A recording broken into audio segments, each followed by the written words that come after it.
Hi friends, இன்றைக்கி நம்ம பார்க்க போகிற ரெசிபி பார்த்தீங்கன்னா மத்தி மீன் குழம்பு. இதோட செய்முறை நம்ம இன்றைக்கி பார்க்க போகிறோம். ரொம்ப சிம்பிளாக பார்க்க போகிறோம். ஒரு 5 பொருள் மட்டும் இருந்தால் போதும், சட்டுன்னு இந்த குழம்பு செஞ்சிடலாம். ஒரு 20 நிமிஷம் நமக்கு டைம் எடுக்கும் இந்த மீன் குழம்பு வைக்க. வாங்க ஃப்ரெண்ட்ஸ், இது எப்படி வைக்கிறதுன்னு பார்க்கலாம். ஃப்ரெண்ட்ஸ், நம்மளுடைய மணப்பெண் சமையல் வீடியோ பார்க்கும்போது வீடியோ கீழே இருக்க ரெட் கலர் சப்ஸ்கிரைப் பட்டனை ப்ரெஸ் பண்ணிவிட்டு பக்கத்தில் இருக்க பெல் ஐக்கானை கிளிக் பண்ணும்போது நீங்கள் ஆல் செலக்ட் பண்ணி கிளிக் பண்ணி வச்சுட்டிங்கன்னா உங்களுக்கு புதுசாக வரக்கூடிய வீடியோஸ் உங்களுக்கு நோட்டிஃபிகேஷன் அப்டேட் ஆகிடும். ஃப்ரெண்ட்ஸ் ஃபஸ்ட்டு பார்த்தீங்கன்னா 1/4 கிலோ அளவுக்கு பெரிய வெங்காயம் ஆட் பண்ணிக்கலாம். அடுத்து 200 கிராம் அளவுக்கு பார்த்தீங்கன்னா நல்ல பழமான தக்காளி ஆட் பண்ணிக்கலாம். கூடவே பார்த்தீங்கன்னா 3 ஸ்பூன் அளவுக்கு சீரகம், இதை நல்லா கொரப்பாக அரைச்சிக்கலாம். அடுத்து பார்த்தீங்கன்னா நல்ல பெரிய லெமன் சைஸ்க்கு புளியை வந்து நல்லா கரைச்சிட்டு கூடவே கல் உப்பு போட்டுக்கோங்க. மஞ்சத்தூள் சேர்த்துட்டு நல்லா ஒரு 4 ஸ்பூன் அளவுக்கு குழம்பு மிளகாத்தூள் ஆட் பண்ணிக்கோங்க.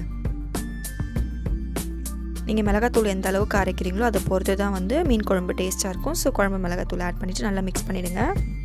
அடுத்து கடாய் வச்சுக்கோங்க. மீன் குழம்புக்கு கொஞ்சம் அதிகமாகவே எண்ணெய் சேர்த்துக்கலாம். கடுகு உளுத்தம் பருப்பு ஆட் பண்ணிவிட்டு கருவேப்பிலை 2 பச்சை மிளகாய் கீரி ஆட் பண்ணிக்கோங்க. சேர்த்துட்டு அதுக்கப்புறம் நம்ம அரைச்சி வச்சுருக்க கொரப்பான விழுது ஆட் பண்ணி நல்லா ஃப்ரை பண்ணுங்கள். இது வதங்க பார்த்தீங்கன்னா கொஞ்சமாக வந்து உப்பு சேர்த்துக்கோங்க. கல் உப்பு போட்டிங்கன்னா சீக்கிரமாக உங்களுக்கு வதங்கிடும். இப்போ பார்த்தீங்கன்னா நல்லா நமக்கு வதங்கி கிடச்சாச்சு. இப்போ அடுத்த ப்ராசஸ் என்னென்னா நம்ம கரைச்சி வச்சுருக்க புளி தண்ணி. இவ்வளோ தான் ஃப்ரெண்ட்ஸ். மீன் குழம்பு நல்லா கொதிக்க விடுங்க. நல்லா ஒரு 20 நிமிஷம் நல்லா மீடியமான தீ வச்சு நல்லா கொதிக்க விட்டுட்டு குழம்பு நல்லா எண்ணெய்லாம் மேலே வந்த பிறகு நல்லா டேஸ்ட் வந்த பிறகு நம்ம எடுத்து வச்சுருக்க மீனை வந்து நல்லா வாஷ் பண்ணிவிட்டு நீங்கள் ஆட் பண்ணிக்கோங்க. இந்த மீன் எப்படி உங்களுக்கு க்ளீன் பண்ண தெரியலனா சப்போஸ் நான் வந்து வீடியோ போடுறேன், அந்த வீடியோ பார்த்து நீங்கள் எப்படி மீனை வந்து க்ளீன் பண்ணணும்னு சொல்லி நீங்கள் கற்றுக்கோங்க.